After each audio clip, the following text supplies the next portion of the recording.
सोचिए, एक heritage site पर सब कुछ नॉर्मल चल रहा है, अचानक कहीं से धुआं उठने लगता है।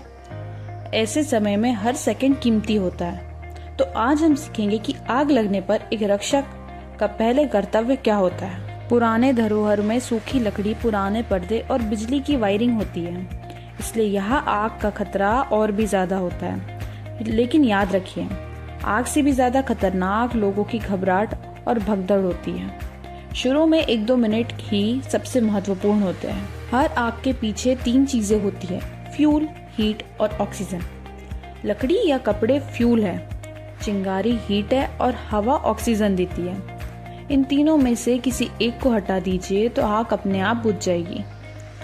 हर आग एक जैसी नहीं होती। लकड़ी और कागज की आग अलग होती है, पेट्रोल और डीजल की आग अलग होती है, गैस सिलेंडर की आग अलग होती है और बिजली के शॉर्ट सर्किट की आग अलग होती है। इसलिए सबसे पहले आग को पहचानिए, फिर सही कदम उठाइए। एक रक्षक ने देखा है कि इलेक्ट्रिसिटी बोर्ड में आग लगी है। अगर वो पानी वाला एक्सटिंग्विशर यूज कर देता है तो करंट लग सकता है, इसलिए सही एक्सटिंग्विशर चुनना बहुत जरूरी है। हर सिलेंडर का अलग काम होता है। जैसे ही आग या धुआं दिखे, रेस याद रखिए, RACE। R, रेस्क्यू, लोगों को सुरक्षित जगह ले जाइए। A, अलार्म तुरंत सूचना दीजिए।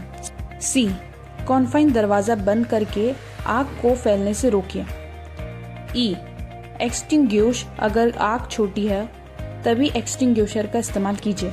अब सिलेंडर चलाने की बारी है। B, पुल सेफ्टी पिन कीजिए। A, एम, नोजल को आग की जड़ पर रखिए। S, स्क्वीज हैंडल दबाइए। S, स्विप, नोजल को दबाइए, घुमाइए जब तक आग पूरी तरह बुझ ना जाए। लेकिन कुछ बातें हमेशा याद रखनी चाहिए। हवा की दिशा देखकर ही आग बुझाइए।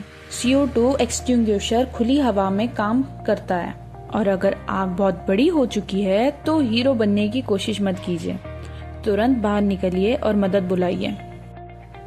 अब खुद एक सवाल पूछिए, क्या मुझे पता है कि मेरी ड्यूटी पोस्ट के पास कौन सा एक्सटिंग्विशर रखा है? क्या मुझे RAC और पास याद है?